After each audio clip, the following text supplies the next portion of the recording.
Hello,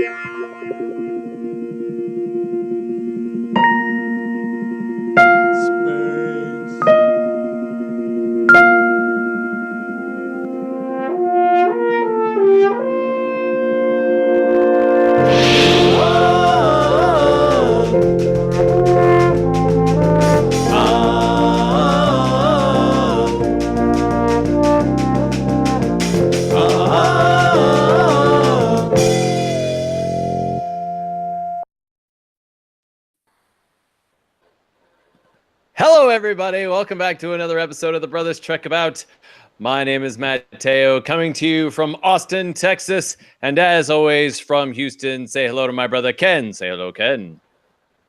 Peace and long life.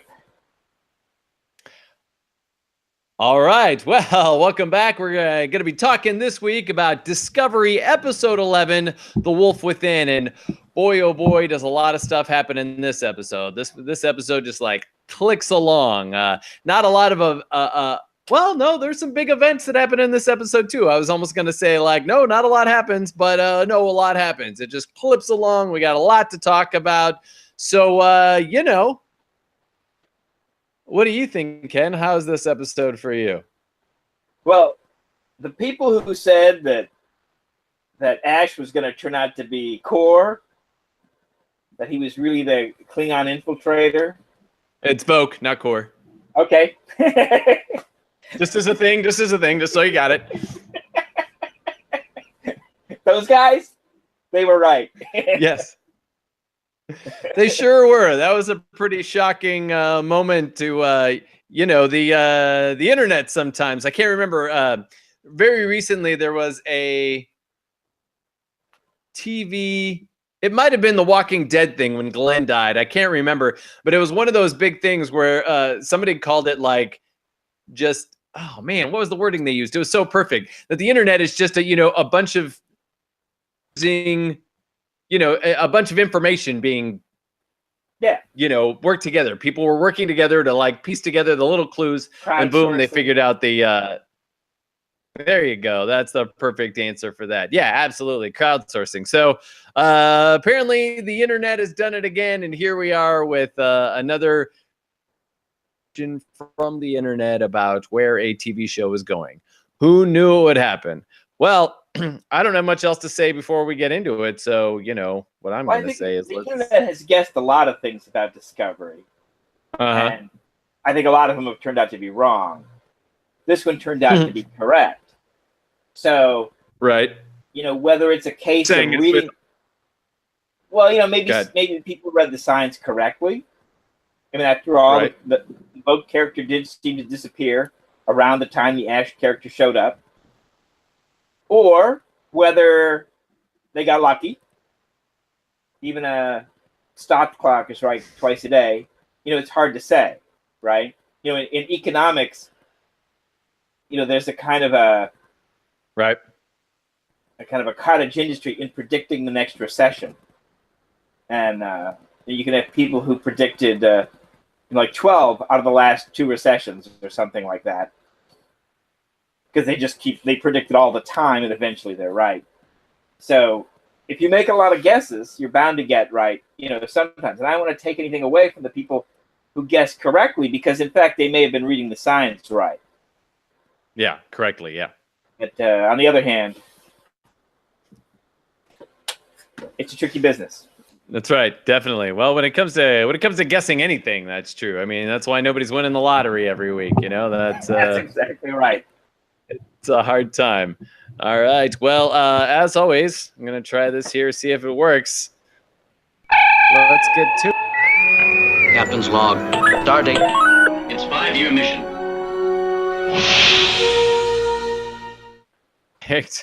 So, it opens with a great shot that goes, that like starts way out, goes then like into the nacelle of the, goes into the nacelle, and then you see this like thing that's just sparking, and it's just doing that kind of thing. And then and we're way back, so we don't quite know what it is, but we see then somebody's like fixing it. So she then hears somebody talking about trees for the forest, or not seeing the forest for the trees, or something. Anyway, she comes down the long hallway, and there's Stamets holding on to poor Hugh Culber as he's babbling on like he does in his deranged state as it is. Get a similar shot here is the Shinzu. We go, we're outside of that, and we go in, and this time it's Burnham's quarters that we're in, and of course she says she's having trouble sleepover. We get this nice voiceover of what's going on for poor Burnham in this other world. Every moment's a test, she says. So I guess that would make life hard, constantly having to be looking over your shoulder, constantly wondering if every time somebody talks to you, if they're trying to see if it's really you, that kind of thing. It's got to be hard in this other world, don't you think? Oh yeah, that would be a mess.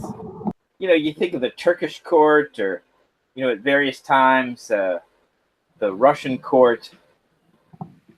The times when the people were killing each other all left and right. You have a brief period of time when the English court was like this.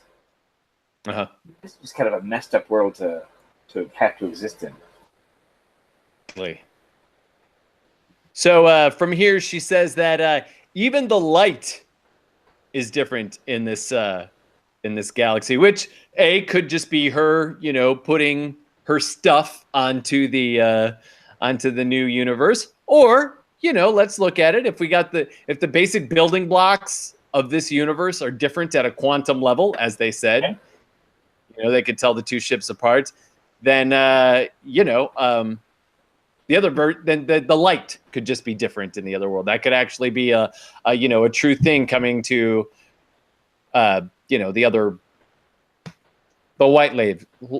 light waves. Wow, I'm really good tonight. The light waves could be very different. She asks then the question, can you stay the person you were, or can you stay this person, this bad person in this mirror universe, if it kills who you were? It's a tough call. I guess that's one of the things we're going to find out here over the next couple episodes.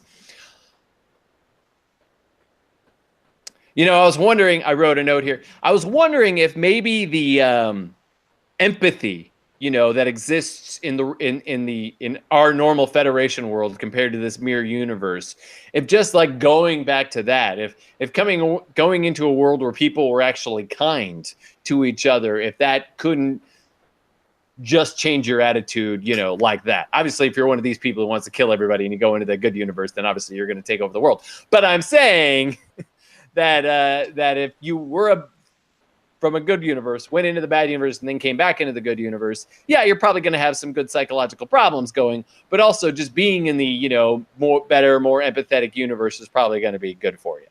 Yeah, you're going to certainly appreciate it more. You're not going to take it for granted.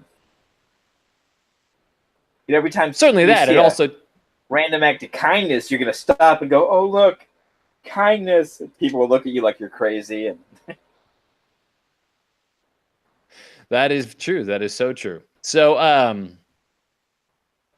she then also sets up the first, or actually it's technically the second part of the title of this episode, which is The Wolf Inside. And this is what darkness waits inside, she asks. So in this moment, then we find her cuddling with Tyler. Then Tyler tells the story of how he was always scared to go out to spacewalk out into space because just is a big black void everywhere you looked, up, down, everywhere. But that the tether for him was always what kept him from freaking out. And then, but what? Tethered. With a tethered. So he said, yes. So he says he's her tether. She basically says the same thing. I thought that was a really nice little sweet moment between them, which will be few and far between from this point on. Yeah, I think so. So Saru walks in here. Apparently he has free reign to come in whenever he wants, which of course helps set up the end of this. She tells Tyler We're done Okay, here. I'm done with you. And then, and sends him away. And then, we have this montage of her being taken care of by Saru, a massage and a bathtub and helping her get ready in her gear and all of that, which I thought was really interesting. And then Saru leaves and she gets a call. She gets a call from the Discovery, the real Discovery. And she says that she can't access the information and that she also has no ability to send out said information.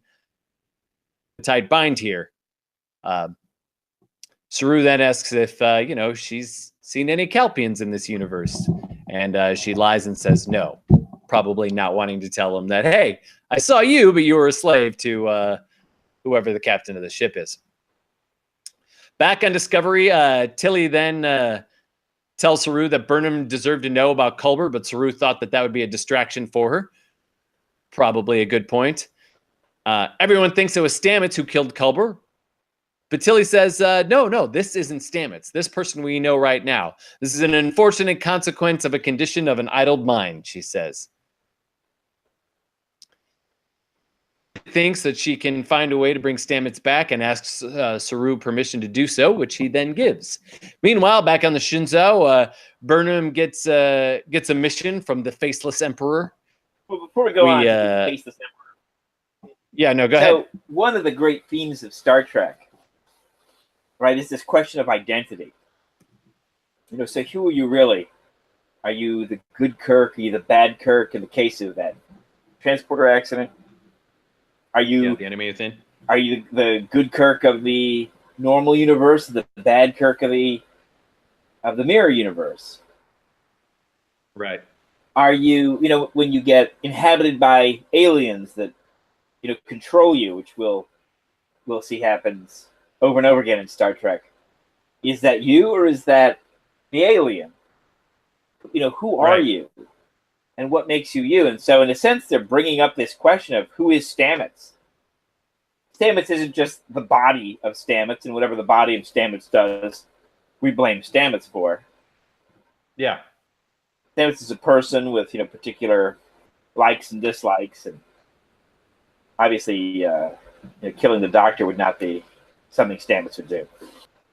Yeah, I think that idea of identity comes up a lot in this episode. Obviously, Burnham's already we've heard Burnham's thing.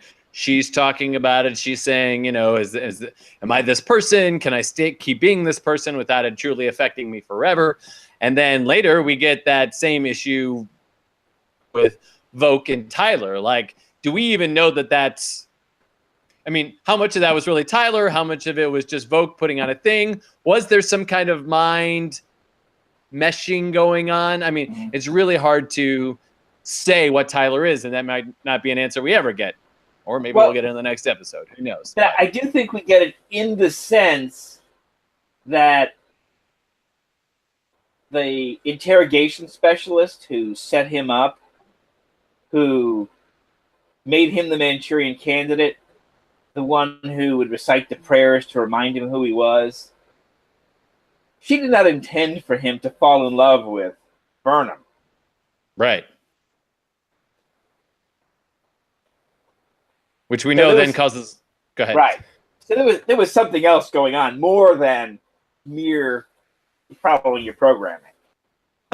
Yeah, there's more to that going on there. We're not sure what it is, but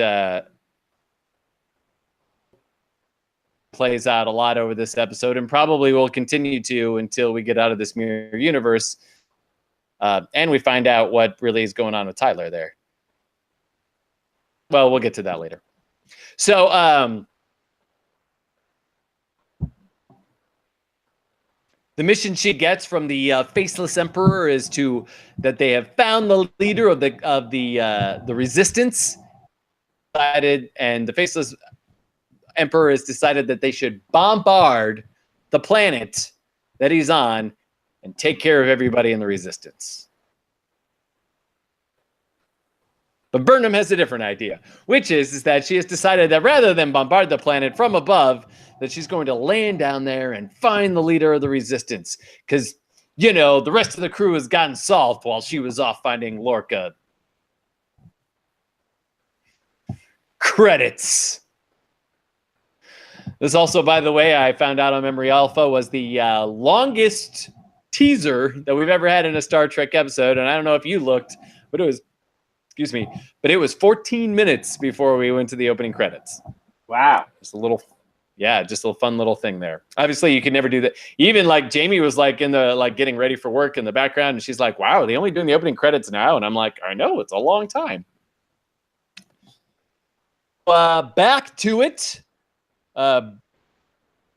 Burnham finds Lorca and who tells her immediately, like, yeah, just wipe out the rebels. We gotta get back to our crew and we gotta get back to our own universe. But she thinks the suffering has made him soft, or his brain isn't working correctly. She thinks that a much more tactical way to solve the problem is to find a way in this universe to negotiate peace with the Klingons. Bring that information then also back to our universe and hopefully negotiate with the Klingons back home. Back on Discovery, we find Stamets is in the spore drive, and Tilly basically goes on to tell us after a lot of techno-babble that Stamets' brain is still stuck in the network and that the spores may be the only way to get him out. So that's her plan, is to inject a bunch of spores into the spore drive and hope that that brings him back.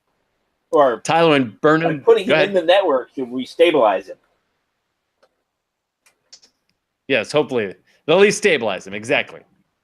So Tyler and Burnham then beam down, and as soon as they beam down, they are bombarded immediately. But they sort of surrender, drop their weapons. She demands an audience with the wolf. And again, there's the title, The Wolf Inside.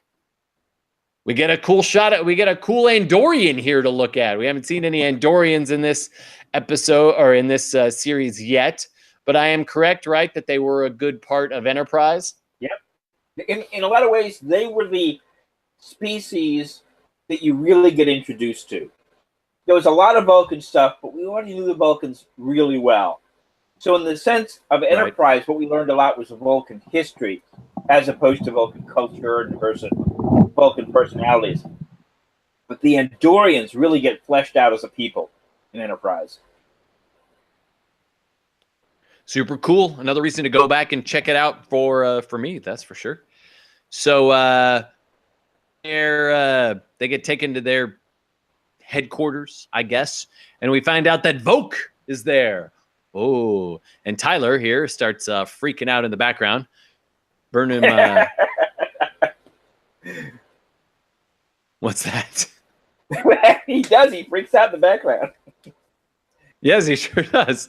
So, but Burnham. So Burnham is able to talk down Voq, who wants to kill them instantly. She says she needs something from him, but first offers to keep the resistance safe. And he says, but I first must know your true meaning. Bring out the prophet. But not only is it Sarek, it is a goateed Sarek. I love it. It's so good. You can see it's the alternate universe. So blah, blah, blah. So he mind melds with Burnham. He sees the alternate universe, sees the good, sees that she has been raised by maybe him. He's not sure, but he says she has been raised in wisdom, and mostly that she means us no harm. And then Burnham gives this look right to the camera, which is like, see, I told you so. It was pretty great. Commercial. We go to commercial on that awesome face. I only got one commercial during this break, and in the previous commercial break, I didn't get any commercial. So I've been really lucky the last couple of weeks with my commercial equations ratio. Yeah, well, I mean, I don't know. I wasn't tracking where the breaks were, but it just seemed like every time I had a commercial break, I had 3 or 4. Yeah, that's happened to me in other viewings, but for some reason I got none the first time and then one this time, and then I think I only got 1 or 2 the next time, but I'm just getting lucky. That's all I can say. Back at it, Voke believes her, which is good. Well, he believes Sarek, let's be honest, but still. She tries to find a way to unite these species. You know, she says, "How did you do it? How did you help me break this down?" But she basically says, "How did you figure out a way with your Klingon honor system, with your let's keep Klingons pure, find a way to still work with all these people and work together with these other species?" She figures out from Voke, right? Correct. Yes. Okay, good. So, but unfortunately, Voke here doesn't get a chance to answer because Tyler, who has been freaking out this whole time in the background, yells in Klingon, "You must remain Klingon or die." And then he fights Voke. So luckily, clearly, the Voke of our world, masquerading as a non-Klingon, the Abomination, right, is deeply offended by the way the Voke of the Mirror Universe is cooperating with non-Klingons instead of dominating them. He's working with them. He's relying on them, trusting them. Right. And it raises his hackles. Yes, his hackles. So Voke beats Tyler pretty quickly, and then Voke is about to kill Tyler, but Sarek and Burnham both stop him. She says, "Hey, I'm going to let you rebels go, but I need proof of my good fortune," she says. So she's given a list of listening posts in the area, but by the time they are able to decipher it, those listening posts will be empty. So they beam up, and she has now proven herself to the crew. Back on our Discovery, Stamets is still under treatment in the spore drive. And I totally wrote this quote down wrong, but Tilly basically says something that fungi are the only living thing that teeter on both life and death. That's basically the idea was, which is very much what she feels like where Stamets is right now. Right. She was impressed with her knowledge of the Mycelia network. She then asks if he would recommend her for the command tree in Starfleet. And he says, yeah, sure, I'll think about it. Because that's Saru. But then it all goes wrong. Stamets dies. The medical team comes in and can't revive him. Tilly starts to cry as we, boom, hit commercial. Already on the third commercial break. Man, we are just flying through it this week. Back on the Shinzao, Burnham is now pissed. Whoops. Oh, yeah. Back on the Shinzu now. Burnham is pissed at Tyler, right? She's got to know what's happening with him. She says, "I not only believed that everything you said was right, but I loved you. And you didn't just jeopardize me. This time you jeopardized the entire mission, the entire crew back on Discovery." Tyler then starts to break down here. He says he admits that he has a reverence, perhaps an affection, Laurel, to her. Burnham says, "She's brainwashed you." So I think this goes back to the point that you were making earlier, where where Laurel kind of screwed up because she didn't know that Tyler was going to fall in love with Burnham, obviously. But whatever was integrated into his feelings, which is not only Tyler and whatever awful stuff happened aboard aboard her ship, but also Voke in there, who is obviously also has feelings for Laurel, being the only Klingon who actually, helped him. Right there, again, we're teetering the line. Is it Tyler? Is it Voke? We don't know. Identity lost. So then we see flashes of surgery. Oh, go ahead. A little bit. We can talk about Voke. Somebody else who has some interesting. And maybe it was a little bit more in the previous episode, but you see it again here playing out is Tilly. Right. Tilly's got to navigate this as well. Yes. I think she might. I don't know. She might be having a little. Yeah, she might be having a little more fun with it than maybe Burnham is in this situation. Well, the advantage that Tilly has over Burnham, obviously, is that she only has to maintain it while she's in communication with outside the ship. Then she gets to turn it off. And actually, I mean, she's pretending to be captain of the ship, but the minute the communication goes off, Saru again becomes acting captain. And she goes back to being... That's right. Yeah, true. Then we see flashes of the surgery here. Voke is standing over him, and then the next thing you know, he's on the table next to him, and then there's all this like gross, bloody cutting that's going on. And then he says, "I don't think I am Ash Tyler of Starfleet anymore. And I've tried to resist. I've tried to resist. But then I saw him face to face," he says. "And then now I remember it all. I am Voke. That Culber was the one who saw through it all, and that he was the one who killed him." She says she needs to contact Saru, but he stops her. And now she pulls out the phaser. As soon as he said he was Voke, I'd have been like, "Wait, you're Voke? You're who? Why don't I just because, as weird as it is, I believe you now. I'm going to lock you up. That's what's going to happen." So, but she has the phaser drawn on him. Please. Your agonizer booth now is ready. So Tyler or Voke, whichever they are, tells Burnham that she fought like a coward, scratching out his eyes. She says, "Well, that was a detail that I left out in trial. It is you," she says, but she doesn't fire. So then he goes up and he disarms her, and then he chokes her, and she tries to do the Vulcan hand pinch but can't quite reach. And then luckily out of nowhere, Saru comes rushing in. Saru the slave rescues her, and people that detail take down Tyler or Voke, whichever one you want to call him now, and drag him off.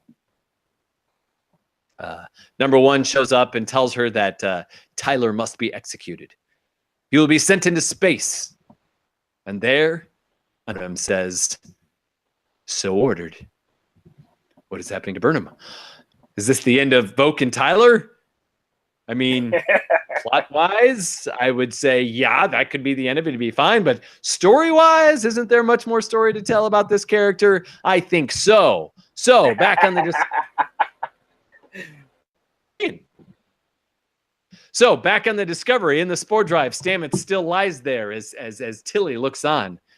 She's sad and says that I hope wherever you are, Hugh is there with you. And then he starts to move and he starts to like shake, and it looks like he's coming back to life. Cut to inside Paul's head.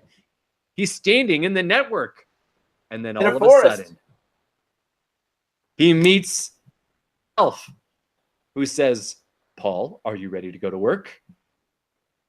That can't be any good. That's all I say. Back on the Shinzao, Tyler is on the transporter pad.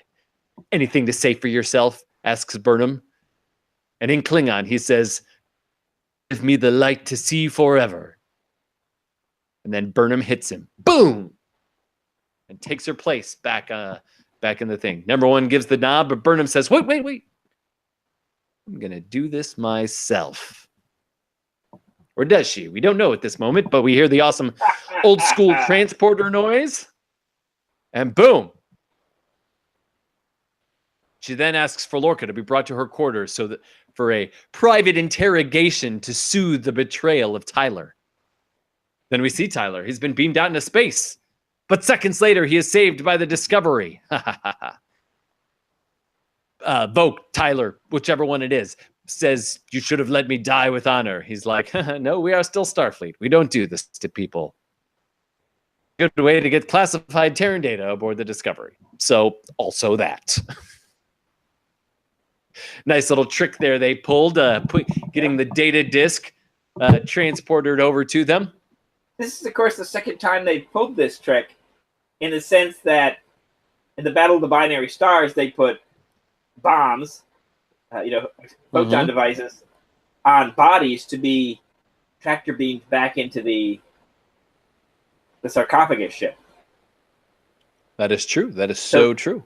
Putting stuff on stuff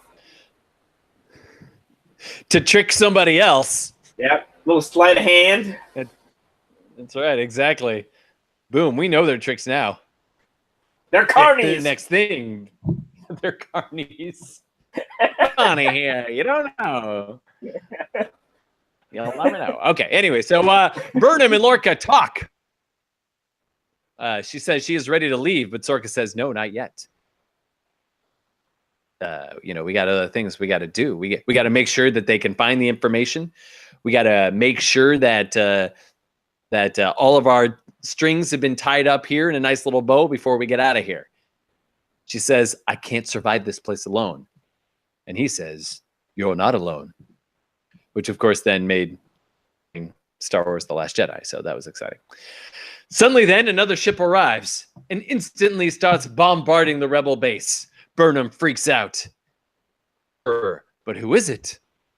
Was the internet right again? Is it Captain Giorgio? And it is! It is Captain Giorgio! She is back as the faceless emperor, but here she is no longer faceless. We see who it is proudly and clearly.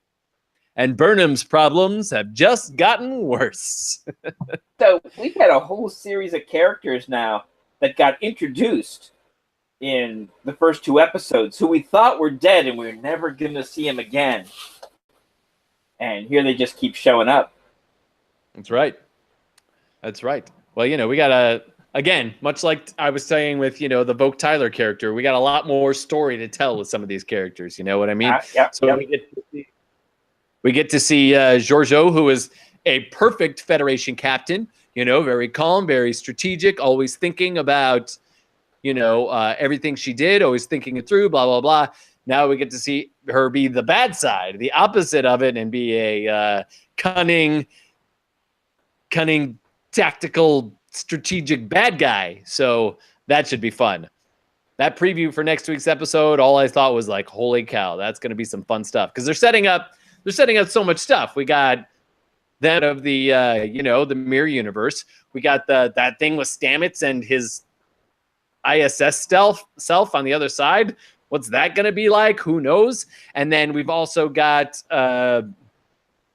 Giorgio there as the Emperor, who's not going to be very happy with Burnham for not blowing up the planet. So I think it's going to be a very fun episode next week. That's all I can say. All right, 2 other little interesting pieces of information. One interesting piece of information is that the mirror Sarek here is shown as the leader of the current rebellion of the Terran Empire working with Vogue. However, in Mirror, we have seen Sarek's son loyal to the Terran Empire. So this must be continuing the rift that exists between Sarek and son, but yet in a whole different dynamic. So that'd be interesting if they went into any of that. They probably won't, but wouldn't that be cool? Yep, that's all I got for this week. Anything else you want to talk about? I know it was not a very character-heavy episode, a lot of action, so it doesn't really give us a lot to sink our teeth into. But anything else you want to talk about that we haven't gotten to? No, I think they focused really heavily on that question of identity. All the different characters are in some way kind of playing with it. We got Stamets, we got Ash, we got Burnham, we got a little bit of Tilly. Even to a certain extent, Lorca. They're all wrestling with who are you for real? And so as each character kind of wrestled with that question, there wasn't really a lot of room for them to throw some other kinds of questions. Yeah. Well, like I said, I definitely think that next week's episode is going to be a lot of fun and hopefully gives us a little bit more to dig into as far as other themes and ideas that we can get to. Other than that, that's it. That's all we got for this week. You can find us everywhere. We are literally everywhere now. We're on the Facebooks. We're on iTunes. You can find us on SoundCloud. We're here on YouTube, so you can even watch us talk about all these dumb things and enjoy that as well. So anywhere you want to look for us, that's where we are. You can listen whenever you want and enjoy the conversation. And that's it. My name's Matt, saying goodbye, and as always, say goodbye, Ken. Live long and prosper. We will see you all next week.